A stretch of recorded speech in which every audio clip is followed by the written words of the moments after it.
bien sûr il faut ñu fàggandiku parce que xam nga kuy xeex boo xam ne amul frontière xamoo foo koy téye léeg-léeg benn guerre ñu créé ko benn dëkk choisir terrain bi ñu koy xeexee États-Unis da koy def États-Unis mooy créé benn guerre en toute pièce choisir suuf su mu koy xeexee woo ay acteurs am ñu xeex ko fa bëggul ñu xeex ko dëkkam États-Unis mësul xeex ci biir dëkkam kon effectivement terrorisme wala terroriste yi comme dañuy déplacé te li leen di naqari toujours bu ñu ko gisee fee na dal foofu nañuy éviter mu am fii c'est-à-dire sa doomu réew ma dellu ci mooy soo leen déggee ci lu mel noonu da nga leen di woo pour convaincre leen am na borom xam-xam ñu jàng gën a jàng sax ñuy tuddee ay terroristes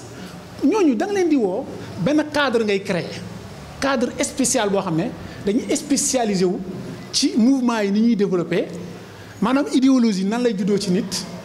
et cetera et cetera nit pourquoi muy def telle chose xam nga nit du def action réaction rek lay def kon y a quelque chose derrière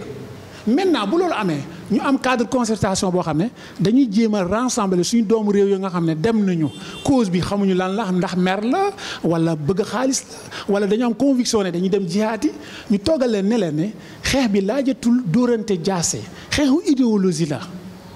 xeexu nangam la te encore tamit ñu bàyyi tooñ parce que tamit tooñ dina waral ni di fayeeku te nit ñi xamuñu koo xam ne dafay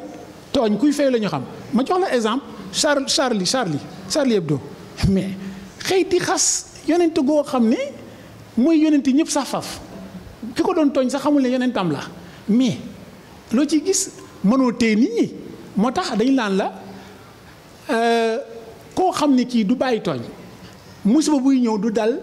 ci ka ko doon def kese maanaam moytu leen fitna koo xam ne bu ñëwee du dal ci bopp ña ko doon def kese am na ñu dee foofu seen yoon nekku ci kon nañu arrêté parce que wax nañu liberté ku nekk li nga gëm nañ ko respecté dana bokk ci tax li nga ragal du fi am ñu woo am benn cadre concertation ñu bëri tey mën na am xamante ne ñoom ñu jékki génn buy ñëwee ñu leen waa saa lu la génnee ci lii man fi ma toog fii xamaguma ci kenn mais mën na am tey ñun tolloon nañu état bu jeunesse boo xam ne dañoo tàngoon ñun tolloon nañ ci ñu formé ñu ci jàng sunna mais ñun ràññee nañu ne rey bakken dafa fort boo koy rey da nga koy teg fu aw yoon te rey bakken ci foo xam tegoo ko ci yoon moo tax du ñu ragal mu nekk fi mais ci condition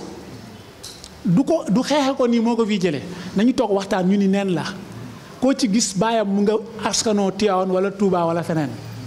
toog waxtaan nag delloo si leen dafay am solo lool mag ñaa ngi fi nag terewul dara am fi aha kay ndax fale di Jérusalem fële di Quds ñaata yonent ñoo fa tëdd deret jaa ngi fay tuur te Quran ne baarak naa xawlahu maa def bénédiction ci lieu boobu ana bénédiction ba ak deret ya kon nañu xool mooy Quran di utiliser ak li nit ñi di soppi ci jamono yàlla bu barkelee béréb ba borom ña fa nekk ñooy barkeel béréb ba mu kon mag ñi liggéey nañu yàlla lañu liggéeyal attention bu ñu deful li ñu defoon ba nañu pëccoxoo c'est Amadou Bamba xeex na fi ba pare te yëkkatiwul jaasi te mën naa taxi nañ ko terroriste de ah oui